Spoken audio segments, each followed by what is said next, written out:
এখন প্লাস আর কি গোল্ডেন, এটা পেলেই আমরা জীবনে কি সব পেয়ে গেছি। এছাড়া আমরা জীবনে কি কিছুই পাইনি। বিশেষ করে কি পাশের বাড়ির অ্যান্টি, তাই নয় কি পাশের বাড়ির অ্যান্টির অত্যাচারে জীবন আমার অতিষ্ঠ হয়ে গেছে।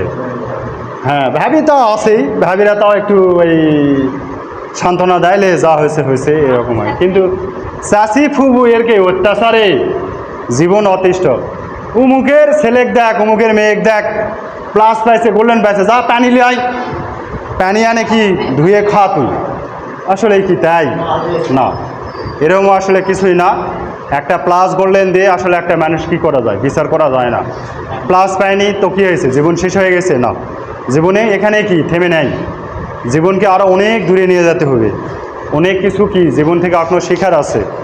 একটা জিনিস হিসাব করো, এত পরিশ্রম আমরা করছি, তবুও কি আমাদের কাঙ্ক্ষিত ফলাফলে কি আমরা যেতে পারিনি। তার মানে এটাকে কি করতে হবে, failure is the pillar of success. একটা ইংরেজিতে প্রবাদ আছে, failure is the pillar of success. যত কি হবে ঠেকবে ততই কি হবে, তুমি উপরে উঠতে থাকবে। তো একটা জিনিসটা কি, যতই তুমি যখন একটা উন্নতির শিখরে উঠে যাবে, বারবার কি করবে, বারবার হোঁচট খাবে, কিন্তু তুমি বারবার হোঁচট খাবে, খায়ে খায়ে তারপর কি হবে, তুমি সাফল্য পাবে। তো এখানে তুমি প্লাস পাওনি, ঠিক আছে, কেউ হয়তো বা প্লাস পাইছো, গোল্ডেন পাওনি, এটা কোনো আসলে নোট ম্যাটার, এটা কোনো ব্যাপার নয়। আরও এখনও ইন্টারমিডিয়েট আছে, অনার্স আছে, মাস্টার্স আছে, আরও তোমাদের কলেজ জীবন আছে, ভার্সিটি জীবন আছে, এখনও অনেক সময় আছে, ভালো পড়াশোনা করো। এখানে মনে রাখবে, আমাকে দেখো, এই মনে করো যে আরও স্যারেরা আছে, এনাদের দেখো, সবাই কিন্তু স্টার পাওয়া ছাত্র।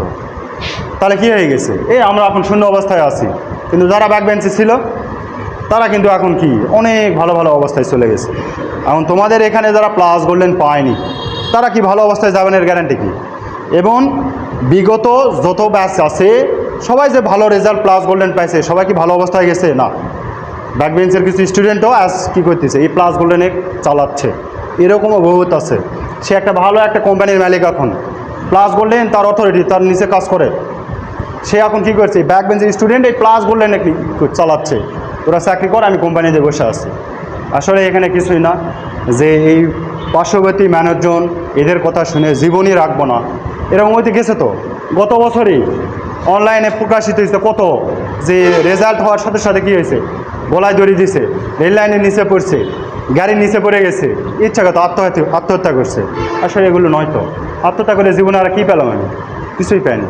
তো জীবনে যতটুকু পাইছো তোমরা, যেটা রেজাল্ট হয়েছে আলহামদুলিল্লাহ বলো, সৃষ্টিকর্তা তোমাদের নসিবে এতটুকুই রাখছে। তো এখানে আমার কোচিংয়ে 79 নাম্বারের জন্য 9টা প্লাস গোল্ডেন কিন্তু আটকে গেছে, শুধুমাত্র একটা নাম্বারের জন্য। দেখো একটা নাম্বারের কত দাম।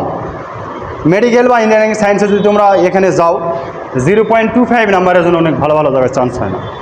তোমাদের কিন্তু পরীক্ষার সময় বারবার বলা হয়েছিল একটা নাম্বার কী জিনিস পরে বুঝবা, এখন কিন্তু ঠিকই বুঝতেছ। কারণ 79-র জন্যে কি আমার কোচিংয়েই 79-র জন্য 9টা ছেলেমেয়ের প্লাস গোল্ডেন আটকে আছে, একটা নাম্বারের জন্য।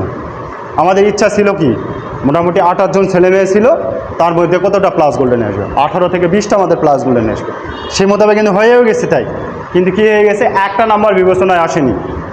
শিক্ষা উপদেষ্টা কি বললো, অনলাইনে আছে কি বললো, আমরা রেজাল্টকে সংস্কার করছি। আসলে এটা কীরকম সংস্কার, যেখানে শিক্ষা প্রতিষ্ঠানগুলোকে সংস্কার করা হয় না, সেখানে রেজাল্টে যায় সংস্কার করছে, এটা জবাবদিহিতা কে দিবে? আগে কি করবে আমাদের শিক্ষা উপদেষ্টার কাছে একটা বিনীত আবেদন, কি আগে শিক্ষা প্রতিষ্ঠানগুলো কি করতে হবে, সংস্কার করতে হবে, তারপরে রেজাল্টে যায় সংস্কার আনতে হবে। এই যে আজকে গত বছরের যে পরীক্ষার্থীর তুলনায় আজকে কত প্লাস, কয়েক হাজার প্লাস যেন কম, গোল্ডেন কম, এটা কেন সংস্কার? এটা একটা নাম্বারের জন্য আসলে এই প্লাস এতগুলো ছেলেমেয়েদের প্লাস গোল্ডেন আটকে যাচ্ছে। এদের জীবনের ফিউচারটা কি?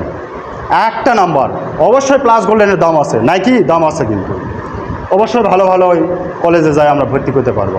এই যে এতগুলো ছেলেমেয়ে একটা নাম্বারের জন্য সংস্কার, এটা কেমন সংস্কার? যেটা শিক্ষা প্রতিষ্ঠানে যেখানে শিক্ষা দেওয়া হয় সেখানে সংস্কার না করে রেজাল্টে নিয়ে যায় সংস্কার করতেছে, এটা কেমন?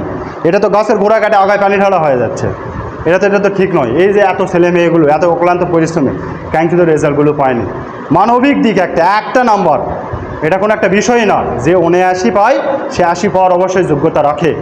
এটার জন্য অনেক ভালো ভালো ছাত্রছাত্রীর প্লাস গোল্ডেন আটকে গেছে। আমার কোচিং থেকে ঠিক 18-20টাই কিন্তু প্লাস গোল্ডেন আসতো, সেটা এই একটা নম্বরের জন্য কী হয়ে গেছে, 9টা ছেলে মেয়ে আমার প্লাস গোল্ডেন আটকে গেছে। তো যেটাই হোক, যেটা হয়ে গেছে, সার্টিফিকেট একটা কাগজের টুকরো, এটা মনে রাখবে। এটা নিয়ে কোনো দুশ্চিন্তার কিছু নেই। সৃষ্টিকর্তা তোমাদের যেটা দিয়েছে এটাই অনেক কিছু। এটা নিয়ে আলহামদুলিল্লাহ করো, ভবিষ্যতে আছে, তোমরা ভালো ভালো জায়গায় পড়াশোনা করো, ভালোভাবে রেজাল্ট করো। আরও কিন্তু ইন্টারমিডিয়েট আছে, ভালো একটা রেজাল্ট করলে সিজিপিএর মাধ্যমে তোমরা ইঞ্জিনিয়ারিং মেডিকেলে কিন্তু চান্স পাবে।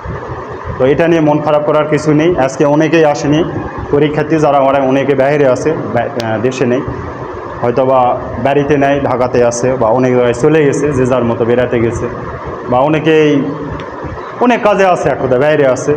তো এরাও আমাকে দেখতেছো, এই জিনিসটা দেখবে তোমরা। একটা নাম্বার এটা জীবনে এমন কিছু নয়, প্লাস গোল্ডেন এমন কিছু বিষয় নয়। তোমরা যেটা পাইছো এটা নিয়ে আলহামদুলিল্লাহ প্রকাশ করো, ভালোকে পড়াশোনা করো, জীবনকে প্রতিষ্ঠিত করো, এই একটাই বিষয়। ভালো করে একটু মনে রাখবে, যতবার হোঁচট খাবে তুমি মনে রাখবে সাফল্য তোমার তত কি নিকটে। যেটাই হোক, এটা নিয়ে মন খারাপ কেউ কিছু করো না, ভালোকে পড়াশোনা করো।